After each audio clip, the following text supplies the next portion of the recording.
বিসমিল্লাহির রহমানির রহিম।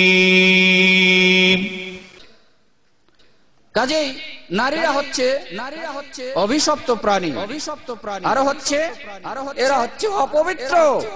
মাসিক আল্লাহর দেওয়া সিস্টেম, প্রতি মাসে যে মেন্স হয়, পিরিয়ড হয়, এই কারণে এরা অপবিত্র। এদের হাতে খাওয়া যাবে না, এদেরকে ঘর থেকে বাইরে রাখতে হবে, এদের বিছানায় নেওয়া যাবে না, এদেরকে বাড়ির মধ্যে রাখা যাবে না। এই ধারণা হচ্ছে ইহুদিদের। নবী মুহাম্মদ রাসূলুল্লাহ সাল্লাল্লাহু আলাইহি ওয়াসাল্লামের একই দলভুক্ত উম্মতকে তারা চার দলে বিভক্ত করে ফেলেছে। এরা কারা? চার ইমামের যুগ চলে যাওয়ার পরে মাযহাবকে নিয়ে যারা গোলামি করেছে, যারা বাড়াবাড়ি করেছে, তাদের মাধ্যমে মুসলমানরা ভাগাভাগিতে পড়েছিল। কথা ঠিক না বেঠিক? এমন পরিস্থিতি দেখা দিয়েছিল যে এই মাযহাব ভিত্তিক কুন্দল এবং যুদ্ধ, লড়াই, তুমুল যুদ্ধে আপনার খেসারত হিসাবে টাইগ্রিস নদীর পানি মুসলিম বিশ্বের, মুসলিম সমাজের তাদের সেই বইপত্রের যে সমস্ত লাইব্রেরি ছিল, গাদি গাদি কিতাবে ভর্তি, সেগুলোর কালিতে টাইগ্রিস নদীর পানি কালো হয়ে গিয়েছিল। বলেন আল্লাহ পাক তার বান্দা ইবাদত কিভাবে করবে তার জন্য তিনি শরীয়ত দিলেন, দিন দিলেন, বিধান দিলেন, নবী পাঠালেন।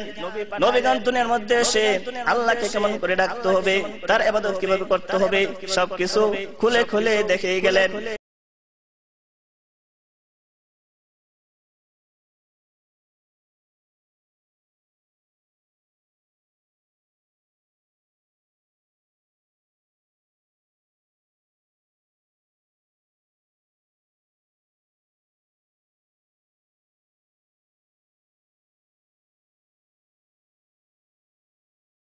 قل هذه سبيلي أدعو إلى الله على بصيرة أنا ومن اتبعني وسبحان الله وما أنا من المشركين।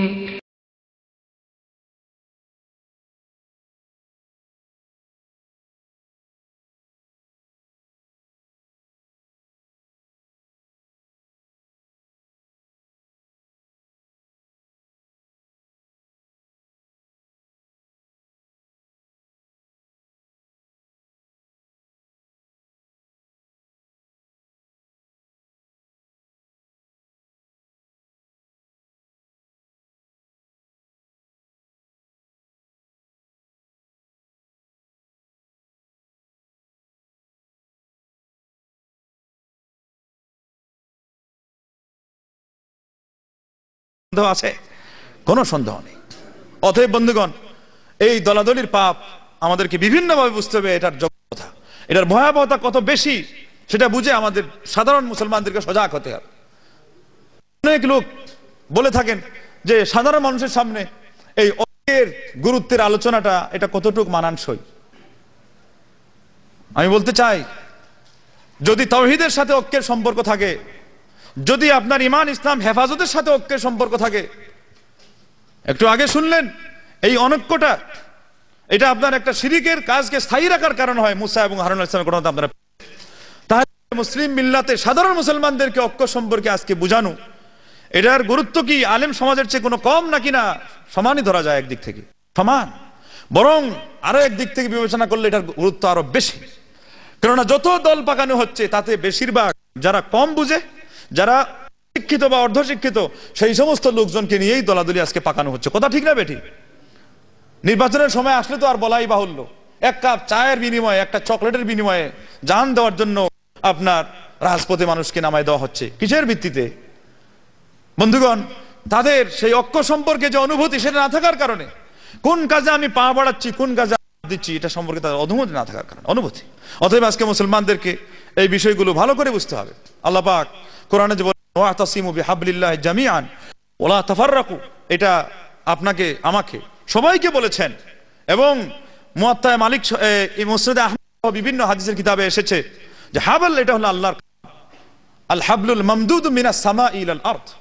আল্লাহ পাক আসমান থেকে জমিনের সমস্ত মানুষকে এই রশি দিয়েছেন কোরআন, এটাকে ধরে সারা পৃথিবীর সমস্ত আল্লাহ পর্যন্ত পৌঁছার জন্য চেষ্টা করবে।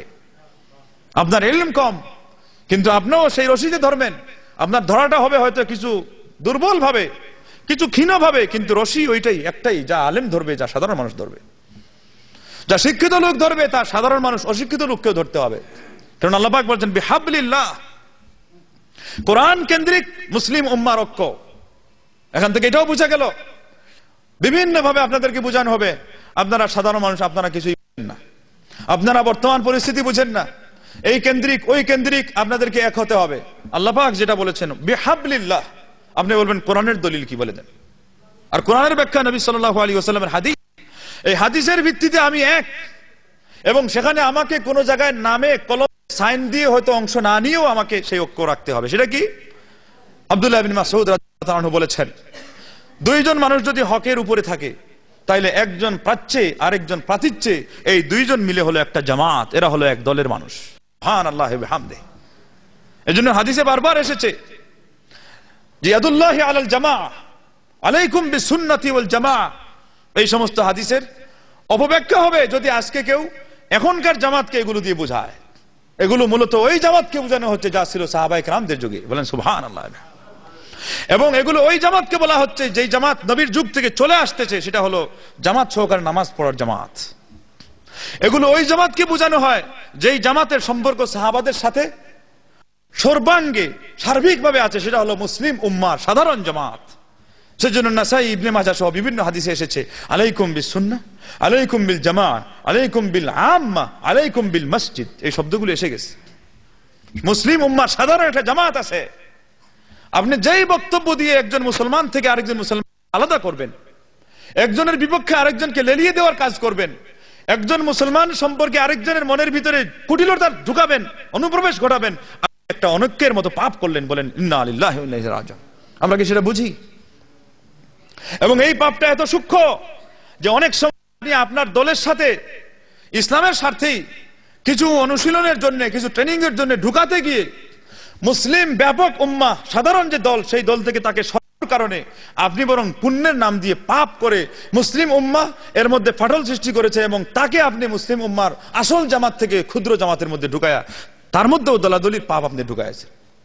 কথা বুঝতে ভুল অসুবিধা হয়।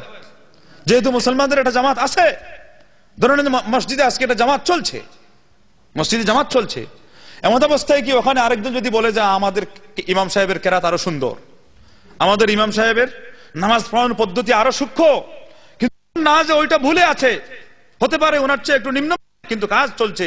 এবং ব্যাপক বিচারে এটাই হলো বড় জামাত এবং মসজিদের একক জামাত, যার হাতে জামাতের পাওয়ার এত বেশি যে সেখানে যদি দেশের রাজা বাদশাও আসে, সারা পৃথিবীর আলেম এবং হাফিজে কোরআন আসে, এখানে তাকে দাঁড়াতে হবে। কেন?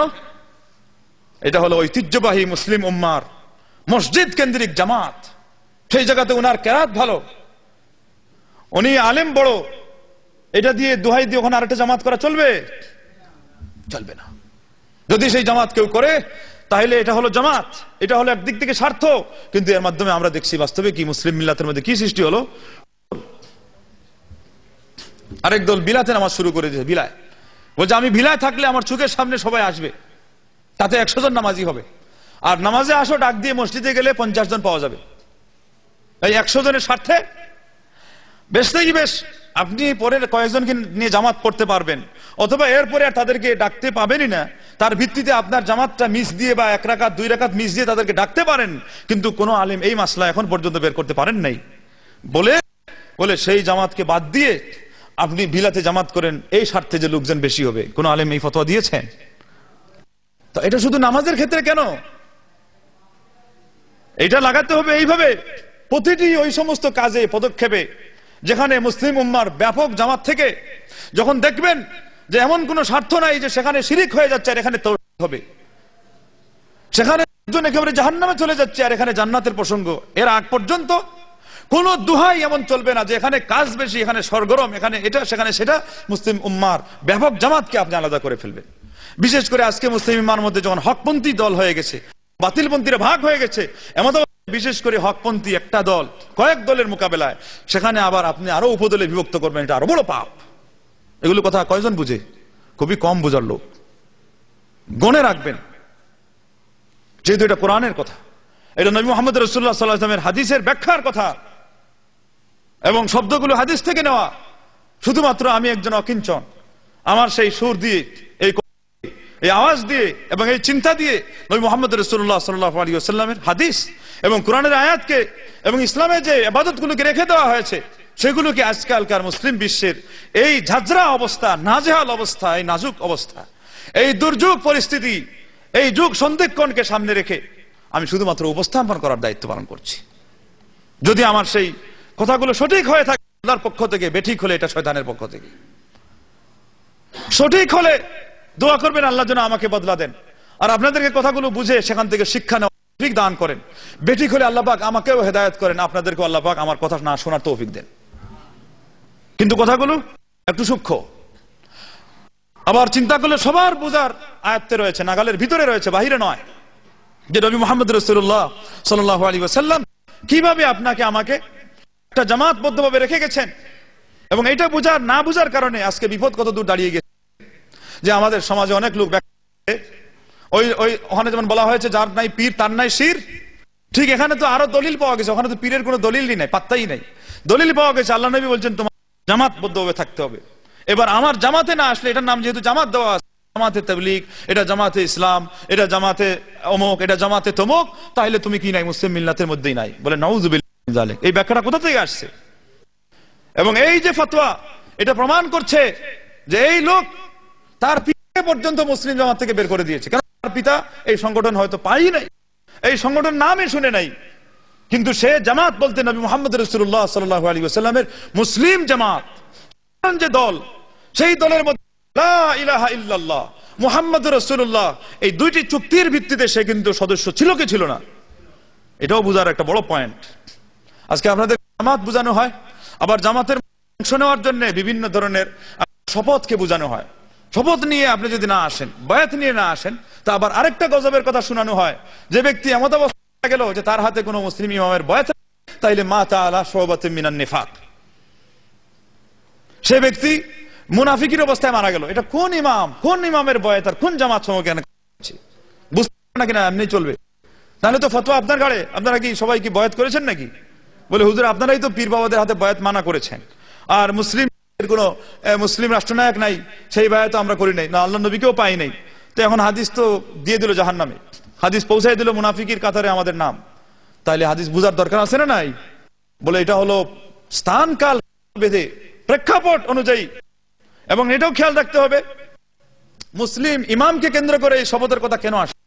এটা কয়েকটা কারণের মধ্যে একটা বড় কারণ হলো এই মুসলিম রাষ্ট্রের ইমাম কয়জন হয়? একজন হয়। অতএব এর ভিত্তিতে এই শপথের মাধ্যমে মুসলিম মিল্লাতের এবং মুসলিম রাষ্ট্রের কি থাকে? ঐক্যটা আপনার এসে আপনার সেখানে স্থান পায় এবং সেটা অটুট থাকে। তাইলে বোঝা গেল এই শপথের উদ্দেশ্য হলো মুসলিম মিল্লাতের ঐক্য। কিন্তু আজকে যদি একজন রাষ্ট্রনায়ক না থাকে, আল্লাহ নবী সাল্লাল্লাহু আলাইহি ওয়াসাল্লাম নাই, অবস্থায় কোনো মানুষ কোনো একজন নির্দিষ্ট নেতার নেতৃত্ব মানতে বাধ্য নয়। এবং একজন প্রত্যেক মানুষের রুচিও কি বিভিন্ন না। আজকে যদি আপনাদেরকে জিজ্ঞাসা করা হয় বাংলাদেশের সবচেয়ে বড় আলেম কে, একজন বলবে মৌলানা দেলোয়ার সাঈদী, কথা ঠিক না বেটি? আরেকজন বলবে মৌলানা যুক্তি। বিশেষ করে সাধারণ মানুষের বিচার কোথায়? ওই সুরের উপরে, বক্তব্যের উপরে, কথা ঠিক না বেটি? আরেকজন বলবে আরেক আলেমের কথা। তাইলে বায়াত কে কার হাতে নিবে? যার যাকে ইচ্ছা সে তার বায়াত নিবে। তাইলে বায়াতের মাধ্যমে যেখানে ঐক্য ছিল উদ্দেশ্য, সেখানে কি হয়ে গেল? ফাটল সৃষ্টি হয়ে গেল। এবং বাস্তবে এটাই কারণ যে আজকে বাংলাদেশে আজ থেকে 23-24 বছর আগে 1981 সনের পরিসংখ্যানে 2,98,000 তরিকা হলো শুধু বায়াত আর শপথের ভিত্তিতে। বলে নাউযুবিল্লাহ মিন যালিক। পীর বাবাদের হাতে বায়াত করে যতটি সুফি পন্থী দল হয়েছে, পীর মুরিদের তরিকা হয়েছে, তার সংখ্যা 2,98,000 আজ থেকে 23 বছর আগে, 24 বছর আগে। তার মানে 2,000 হলে 3 লক্ষ, আর এই 23-24 বছরে আরো কত হওয়ার কথা? রাতারাতি হচ্ছে। সকালবেলা গিয়ে দেখেন লেখা আছে আল্লাহ ও রসুল সংগঠন, স্বপ্নে পাওয়া রসুলের মাধ্যমে সংগঠন, সরাসরি স্বপ্ন যুগে আল্লাহর মাধ্যমে সংগঠন, ইঙ্গিতে পাওয়া। বলে নাউযুবিল্লাহি মিন যালিক। আর লোকজন খালি দলে দলে গিয়ে ঢুকতেছে। তাহলে সংখ্যা কত? কয়েক লাখ ছাড়িয়ে যাওয়ার সংখ্যা। কিসের ভিত্তিতে? যেই জিনিসটাকে ইসলাম ঐক্যের একটা মাধ্যম বানিয়েছিল, সেটাকে আজকে আমরা ঐক্যের দোহাই দিয়ে অনেকের কারণ বানাচ্ছি। এটাকেই বলা হয় উল্টা বুঝিল রাম। এটাকে বলা হয় যে আপনার অজ্ঞ বন্ধু আপনার উপকারের চেয়ে অপকার করে বেশি। সেই জন্যই বলা হয় বোকা বন্ধুর চেয়ে আপনার চালাক শত্রু অনেক সময় ভালো, কেননা বোকা বন্ধু আপনার উপকার করতে গিয়ে ক্ষতি করে দেয়। আজকে ইসলামের নামে আমরা বলবো আপনি কাজ কি করবেন তার চেয়ে ইসলামকে ফলো করেন, এটার দরকার বেশি। সারা পৃথিবীর সবচেয়ে বড় ইসরায়েলের সেই শত্রু সেনাপ্রধান, সে বলেছে মুসলমানদের বিরুদ্ধে থেকে মুসলমানদের মোকাবেলায় অস্ত্র ধরা আমরা সেই দিন ছেড়ে দিব যেই দিন মুসলমানদের ফজরের নামাজের কাতারে মসজিদে সেই পরিমাণ সংখ্যা থাকবে যা জুমার নামাজ। কারণ কি? কারণ সে সেদিন বুঝে গেল যে মুসলমানদের ইসলাম ফলো করার কাজ বেশি হয়েছে। কিন্তু আজকে মুসলমানদেরকে বিজয়ী করার জন্য কাজ যে কম তা নয়, অনেক হচ্ছে, কিন্তু ইসরায়েল ডরায় না, ভয় পায় না, শয়তানও ভয় পায় না, কেননা কাজ তো অনেক হচ্ছে, সবগুলো অগোছালো কাজ। এমনও কাজ হচ্ছে যেটা ইসলামের স্বার্থের দোহাই দিয়ে ইসলামের বিপক্ষে কাজ হচ্ছে। ঐক্যের কাজ দিয়ে একটু আগে দেখলেন অনৈক্যের কাজ চলছে, তাহলে ইসরায়েল কেমনে ভয় পাবে? সেজন্য আজকে বলতেছিলাম যে কোনো কথা বলবেন, কাজ করবেন, ফতোয়া দিবেন। আজকে আমরা বাতিল পন্থীদের সাথে একমত হয়ে সবাই যদি বলে যে না আমাদের ভুল সবটি নিচে রেখে দাও, মুসলিম ঐক্য, কিন্তু ঐক্য রাতারাতি হয়ে যেতে পারে, কথা ঠিক না বেঠিক? কিন্তু সবচেয়ে বড় দেরি কেন লাগতেছে সময় যে আমরা চাই আগে সংশোধন, আমরা চাই আগে সঠিক পদ্ধতিতে ঐক্যমত্যে পৌঁছে। সেজন্য সময়ের দরকার আছে, সেজন্য দরকার সংশোধনীর, সেজন্য দরকার ইসলামকে করা। যে কোনো সিদ্ধান্ত নিবেন ইসলামের ভিত্তিতে, ইসলামের স্বার্থে যখন করতে যাচ্ছেন ইসলামের ভিত্তিতে, সেই ঐক্যের কথাটা আমাদেরকে আজকে করতে হবে। বন্ধুগণ, ঐক্যের অর্থই হলো এই যে আপনাকে আমাকে একজন মুসলমান আরেকজন মুসলমানদের যে ভ্রাতৃত্ব, এটাকে কদর করা। আল্লাহ পাক কোরআনে বলেছে ওয়ালাউ আনফাকতা মা ফিল আরদি জামিআন মা আল্লাফতা বাইনা কুলুবিহিম ওয়ালাকিন্নাল্লাহা আল্লাফা বাইনাহুম। এই যে মিল মুহাব্বত ঈমানের ভিত্তিতে, এটা আল্লাহর পক্ষ থেকে একটি নিয়ামত। আল্লাহ পাক বলেছেন ওয়াযকুরু নি'মাতাল্লাহি আলাইকুম ইয কুনতুম আ'দাআন ফাআল্লাফা বাইনা কুলুবিকুম ফাআসবাহতুম বিনি'মাতিহি ইখওয়ানা ওয়া কুনতুম আলা শাফা হুফরাতিন মিনান নার ফাআনকাযাকুম মিনহা। মুসলমান, আজকে আমাদের অতীত ইতিহাস জানার প্রয়োজন দেখা দিয়েছে।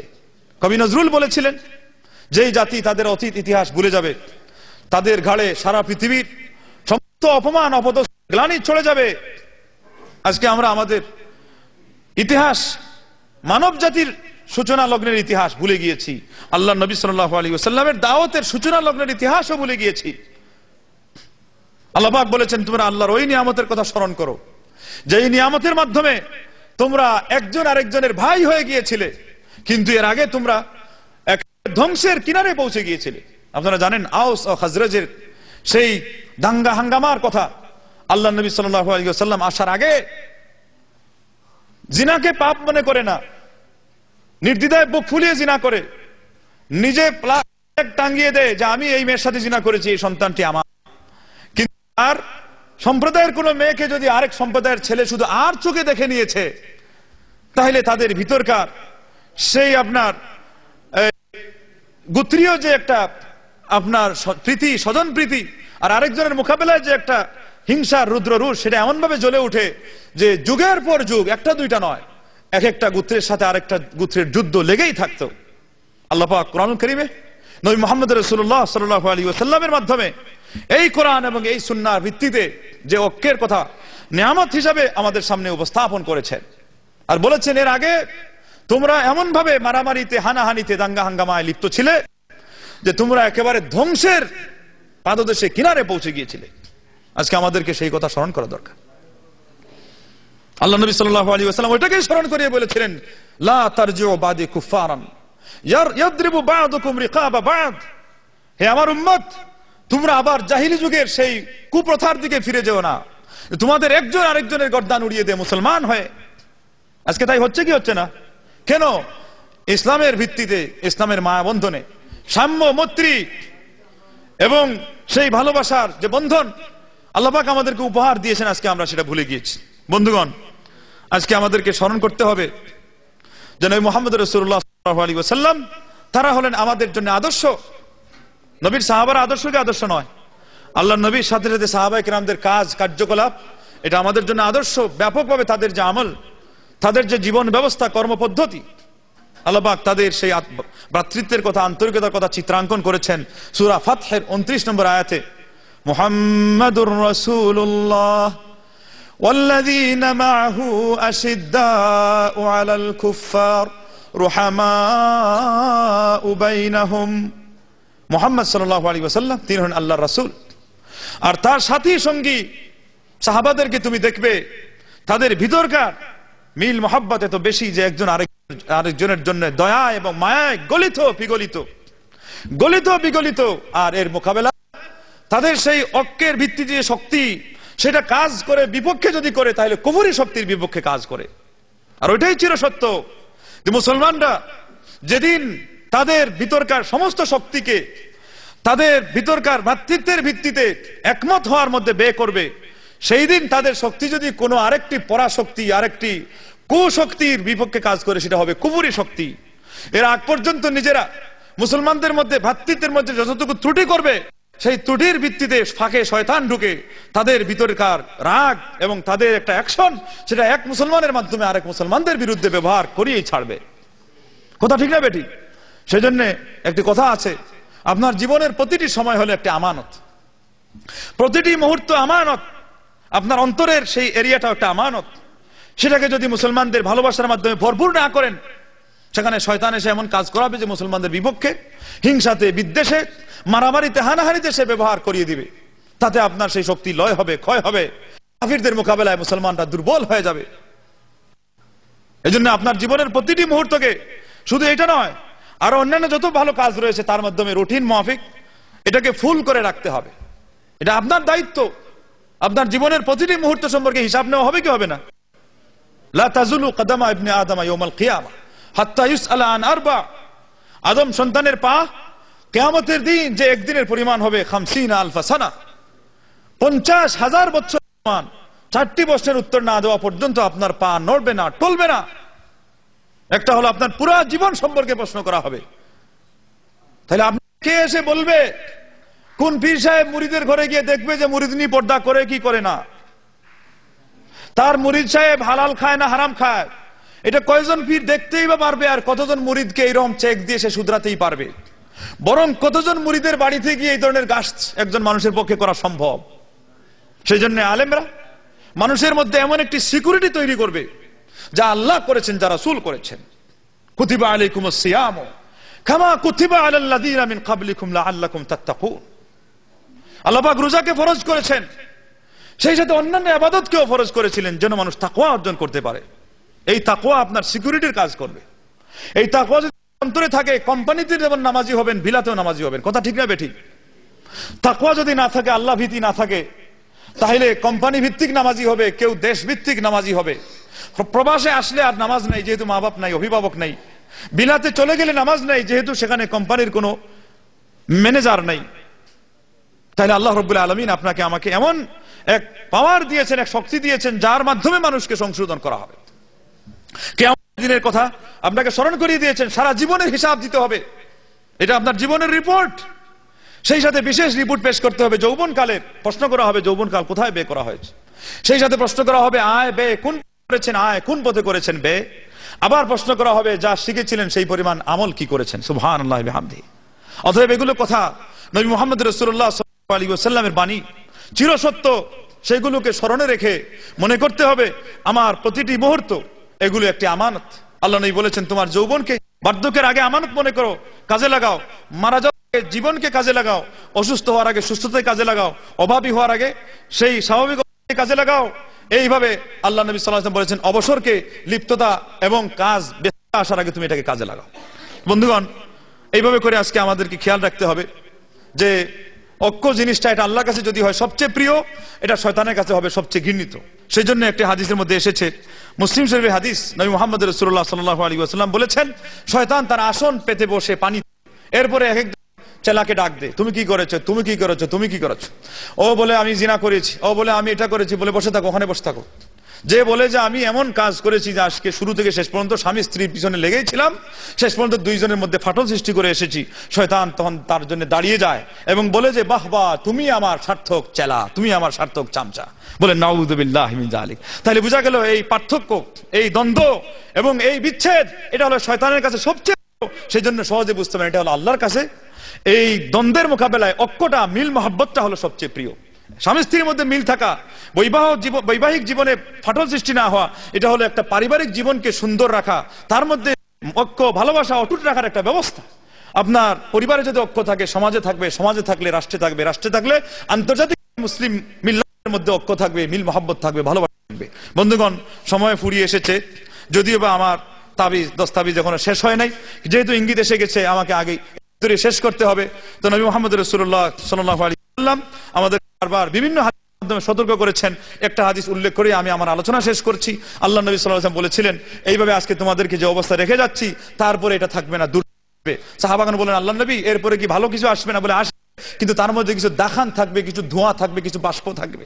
কিসের বাষ্প? নবী মুহাম্মদ রাসূলুল্লাহ সাল্লাল্লাহু আলাইহি ওয়াসাল্লাম বললেন দুআতুন আলা আবওয়াব জাহান্নাম।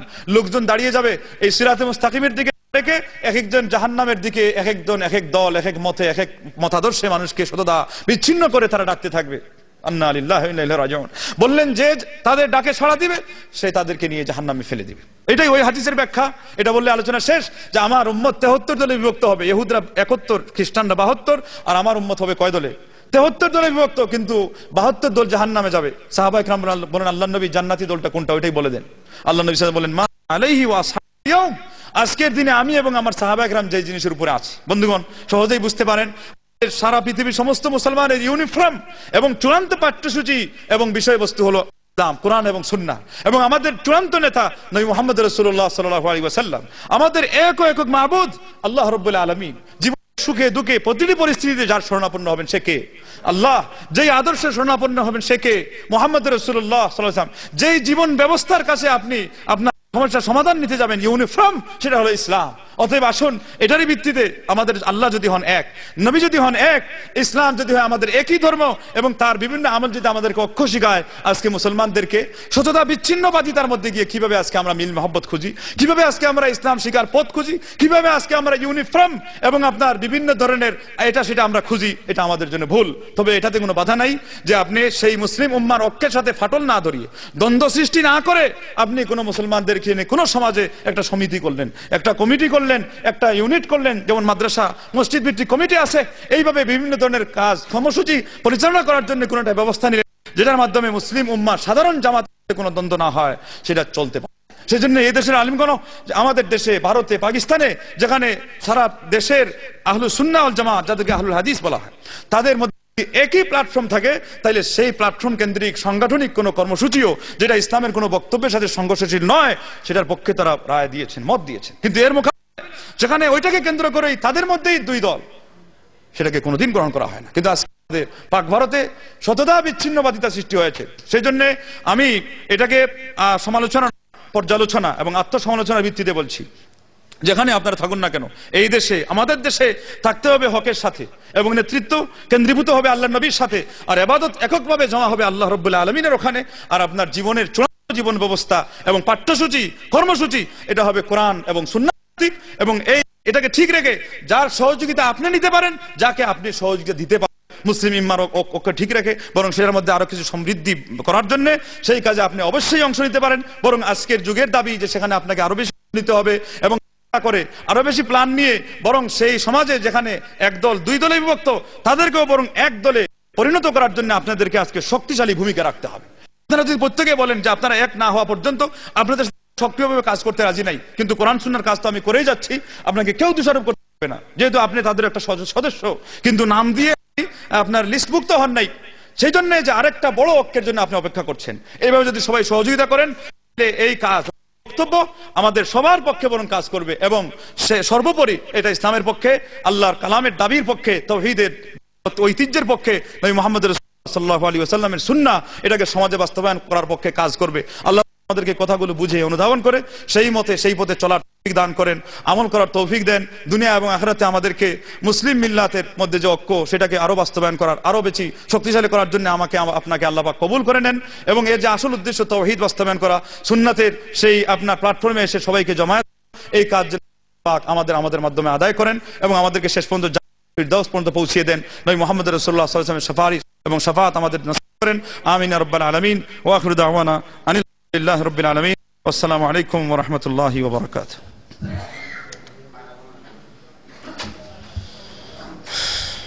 আলহামদুলিল্লাহ,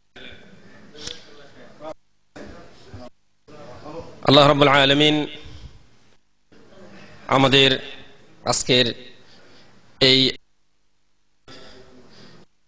করলেন, এই মুহূর্তে শেষ করলেন, তাকে উত্তম খায়ের দান করুন এবং এর পূর্বেও যারা আলোচনা করেছেন তাদেরকেও আমিন জাযায়ে খায়ের করুন। এবং আপনারা যারা কষ্ট স্বীকার দূর দূরান্ত থেকে এখানে উপস্থিত হয়ে আজকের এই আলোচনা শুনে আল্লাহ আলামিন আপনাদের উত্তম প্রতিদান দান করুন। এবং আজ আমরা যে এখানে যেভাবে সমবেত হয়েছি, আল্লাহ রাব্বুল আলামিন আমাদেরকে পুনরায় জান্নাতুল ফিরদাউসের আ'লা মাকামে সমবেত হওয়ার তৌফিক দান করেন। সম্মানিত উপস্থিতি, আমাদের টাইম দেওয়া ছিল 10টা পর্যন্ত, ঘড়ির কাঁটা ঠিক 10টা বাজে। সেজন্য হয়তো অনেকের মনেই প্রশ্ন থাকতে পারে, কিন্তু সময়ে সজাগ দৃষ্টি রাখার কারণে অথবা সময়কে গুরুত্ব দিতে গিয়ে আপনাদেরকে প্রশ্ন করার সুযোগ দিতে না, সেজন্য আমরা দুঃখিত। আল্লাহ রাব্বুল আলামিন আপনাদেরকে কবুল করে নেন এবং আপনাদের প্রশ্ন বা ইত্যাদি যেগুলি যে যে এলাকায় আছেন সেন্টারে, সেই সমস্ত এলাকার যারা শায়েখ মাশায়েখ আছেন তাদের সাথে যোগাযোগ করবেন, ইনশাআল্লাহ সঠিক উত্তর পাবেন। আমাদের আজকের এই সমাপ্তি ঘোষণা করছি। আপনারা অনুগ্রহ করে কোনো হইচই না করে, 2 দরজা আছে আমাদের, একটা দরজা ওই একটা দরজা অর্ধেক করে বেটে যাবেন এবং ওখানে আমাদের ভাইরা, স্বেচ্ছাসেবক ভাইরা উপস্থিত আছেন। আপনাদের জন্য প্যাকেট আছে, 1 প্যাকেট খানা, 1 গ্লাস পানি নিয়ে আপনারা গাড়িতে যাবেন। গাড়িতে যাবেন যারা, ওখান থেকে আপনারা চলে যাবেন। আর ওই থেকে যারা আসেন তারা একটু অপেক্ষা করবেন। নেসকর লোকেরা যে সময় ড্রাইভার